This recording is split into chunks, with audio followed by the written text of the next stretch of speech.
So as I head into this week and get ready for Big George, the half Ironman in Lake George on Sunday, I'm quickly realizing that having not done a half Ironman in 5 years, I am seriously underprepared.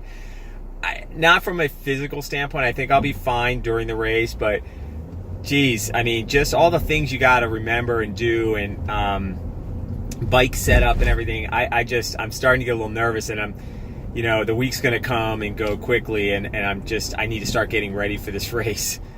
I raced Lake George this past Sunday. Had a decent result. I was second overall. I won this race 5 years ago, which was a pretty memorable for me. But really, I went into this race, a half Ironman, very underprepared. I've been training for Olympic distance and basically sprint distance all summer. And, I peppered a few longer workouts in, but this was definitely a stretch for me to race this long. And honestly, I hadn't raced a half Ironman in 5 years, so it was interesting. I kind of forgot a little bit how to prepare and how to race it. So it's not a big race. Probably 250 people raced it, but it's a fun race. They do a nice job. After speaking with my coach, we kind of went in with a game plan to not race off of power on the bike, but to race off a heart rate. We kind of set some parameters for the race. Got in early to transition. On my way down to transition, getting ready for Big George, last race of the year. A little bit of a test race for me for next year for Ironman. Haven't done a half Ironman in about 5 years. So we'll see. Not sure how ready I am to run 13 miles and bike 56, but gonna give it my best and see what happens. So 5 a.m., a little after 5 a.m., transition just opened, so gonna go get set up and get ready to swim. And I love the swim venue. Lake George is huge, so it's really just a rectangle counterclockwise swim, straight out and turn. You turn around 2 apex buoys and then you come straight back in. I think I came out third or fourth in my wave. I definitely passed a lot of the guys in the wave before me. Had the fastest transition of the day, I believe, from swim to bike, which is, I usually have fast transitions. Onto the bike, got into, you go through town, then you go straight uphill for like 2+ miles, and dialed it back and just tried to keep it conservative. I got passed by a couple guys, then got into a rhythm after that. Just for some reason, again, I didn't feel good on the bike. I just couldn't. My lower back was bothering me 10 miles in. I kept trying to stretch. I don't know if it was tight hamstrings or what. Honestly, I haven't had the time on the bike. I didn't ride terrible. I just didn't ride as well as I could have. And, I'm not saying I would have done any better, because the guy who beat me put a good 15 minutes on me on the bike. But, I definitely think 5 to 10 minutes, potentially. Other than that, everything went well. Used all gels as nutrition on the bike, other than the Scratch Labs I was drinking. I probably could have used one more gel on the bike, but is what it is. So in a transition, I knew immediately that I was up there, because there were only a handful of bikes, maybe I guess 4 bikes that were in transition at the time, and I was the 5th. My transition was not super fast on the second transition, because I'd done something I've never done before in a half Ironman, which is I sat down and I put socks on. I made the decision to do that because my feet keep getting ripped up during the Olympic, and I didn't want to have that happen in a half, because I figured the time I would save by not putting socks on, I'd lose by the fact my feet would be blistered up by 7 miles. So I got out of the run. Goes straight uphill. It's 2 loops, a long loop of 9 miles and then a shorter loop of 4. One of the guys in front was in a relay. I figured that out pretty quickly. There was a guy that passed me on the bike late, and he was in front of me. He wasn't very far in front of me on the run, and I caught him within the first mile and a half.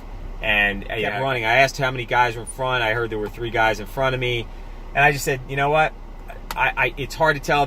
Most of these guys have 4 minutes on me to begin with, so I probably wasn't going to see much of them. So I just decided to get into my rhythm, keep my pace, and I moved along pretty well. It's the best I felt on a run in a race in a long time. And this 13 miles was probably one of the longest runs I've done this year, and probably since I had surgery.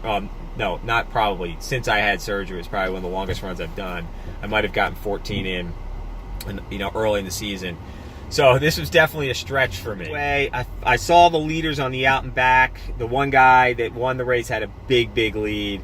And then I saw the guy in the relay. I could tell he's in a relay. He's wearing running shorts. And then I saw this other guy, but I forgot to time it from when I saw him to the turnaround. So I thought he was probably too far ahead. It's great when you get to, I knew where I was because I'd done this race before, so I kind of, even though the course was a little bit different, I knew where I was coming into the first end of the first loop.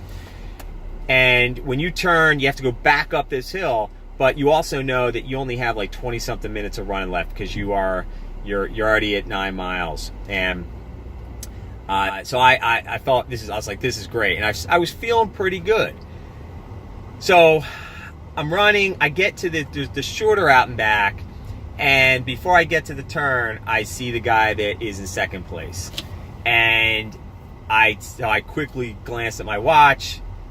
I timed it from him to the finish, or to the turn, and I realized he had a minute and a half on me, which meant he probably had about 3 minutes. He had a 4-minute lead to begin with, so I had a minute on him at that point. So I bunkered down, and I just focused on running as fast as I could. And I ran pretty well at the end, but I was, by the time I had about a mile to go, I knew I had only about a mile to go, because if I had to run any more, I don't think I would have made it. I would have made it, but I was going to start bonking. I was right at that edge where I could see that, you start to get a little lightheaded. You might see a couple spots. It's starting to get to that point where, okay, I've run about as far as I can run right now at this kind of pace.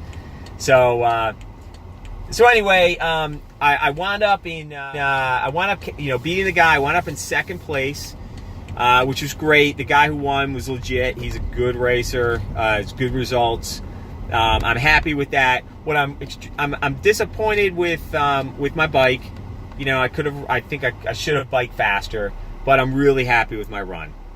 It was the first time I've run well all year. I had the fastest run split of the race by 2 minutes, so I really ran well, and I felt good doing it, which is promising for next year. And I've been saying this all year, that hopefully my running comes back, and this is the first sign that maybe it's starting to come back a little. So I felt really good about that for the best results.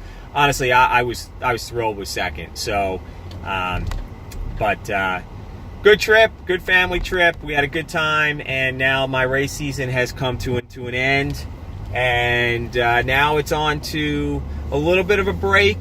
A little unstructured training, and then we'll focus on building up for Lake Placid next year.